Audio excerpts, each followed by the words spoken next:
Pada hari Selasa dan Rabu, yaitu pada tanggal 11 dan 12 November, dilaksanakan kegiatan literasi oleh mahasiswa KKNT berdampak kelompok 42 Universitas PGRI Madiun bersama siswa-siswi kelas 1, 2, dan 3 di SDN Pojok. Mahasiswa KKNT kelompok 42 mengajak siswa-siswi melaksanakan literasi dengan media permainan ular tangga interaktif yang dicetak berukuran raksasa sehingga dapat dimainkan antar kelompok. Sebelum permainan dimulai, tim KKN memberikan penjelasan mengenai aturan permainan serta cara menjawab soal yang terdapat pada papan ular tangga. Siswa memainkan ular tangga sesuai aturan biasa, namun mereka harus mengambil kartu soal apabila pion masuk ke dalam petak dengan tanda bintang berwarna kuning. Soal yang harus mereka kerjakan adalah dengan menyebutkan contoh-contoh benda sesuai dengan kartu huruf yang mereka ambil. Siswa kemudian bermain secara bergiliran dengan melempar dadu, memindahkan pion, dan menjawab soal sesuai kotak yang ditempati. Pendampingan dilakukan kepada siswa yang masih kesulitan membaca atau berhitung agar kegiatan tetap berjalan lancar. Kegiatan berlangsung dengan suasana aktif dan penuh antusias dari siswa. Melalui aktivitas ini, siswa terlihat lebih berani mencoba, aktif menjawab, dan merasa belajar sambil bermain. Kegiatan literasi dilaksanakan sebagai bentuk pembelajaran yang menyenangkan dan tidak monoton. Kegiatan ini bertujuan untuk melatih kemampuan membaca, menambah kosakata baru, berhitung sederhana bagi siswa kelas rendah, serta meningkatkan konsentrasi siswa melalui metode permainan yang ramah anak. Diharapkan, kegiatan ini dapat mendukung peningkatan kemampuan literasi dan numerasi siswa secara bertahap melalui metode pembelajaran yang kreatif dan interaktif. Kegiatan penanaman tanaman obat keluarga atau toga dimulai secara bertahap pada hari Sabtu 16 November. Seluruh anggota KKNT Universitas PGRI Madiun kelompok 42 bekerja sama secara gotong royong untuk mempersiapkan media tanam mulai dari mencampur tanah dengan pupuk, mencanggul lahan, hingga menanam bibit-bibit yang telah disediakan.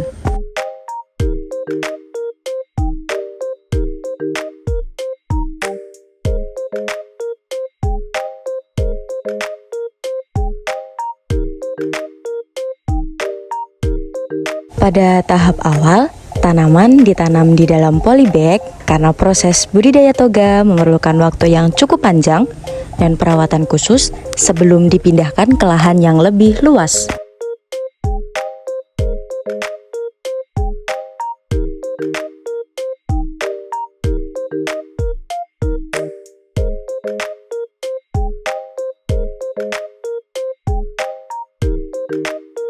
Pelaksanaan kegiatan dilanjutkan pada hari Selasa, 2 Desember 2025. Pada pagi hari, beberapa anggota kelompok pergi pasar pon untuk membeli tambahan bibit dan pupuk. Mereka memilih bibit yang berkualitas baik dan akhirnya memutuskan untuk menanam cabai, terong, serta beberapa jenis bunga hias sebagai pendukung keindahan lingkungan.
Proses penanaman dilakukan kembali secara bergotong royong.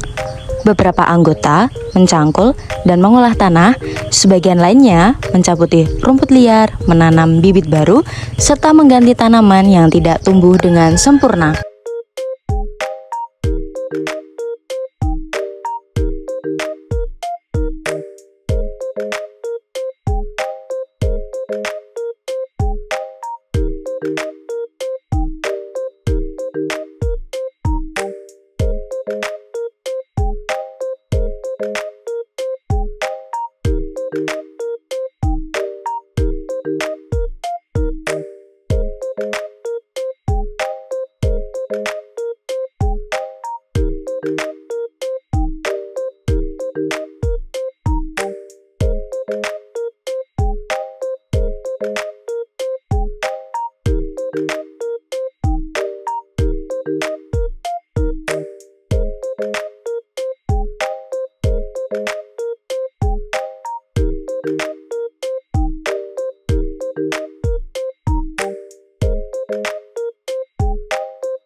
Selama kegiatan berlangsung, terdapat sedikit kendala karena lahan yang digunakan memiliki banyak batu di dalam tanah, sehingga membutuhkan usaha lebih saat penggalian dan perataan tanah.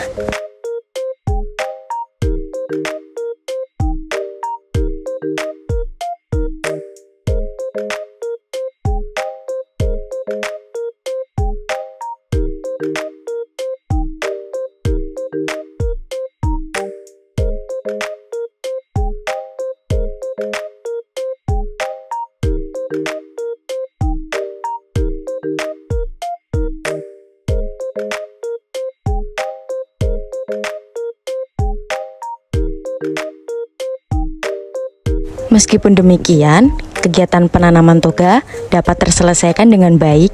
Diharapkan tanaman-tanaman yang telah ditanam dapat tumbuh dengan optimal dan memberikan manfaat bagi lingkungan sekitar, baik sebagai media pembelajaran maupun kebutuhan kesehatan sederhana di masa mendatang.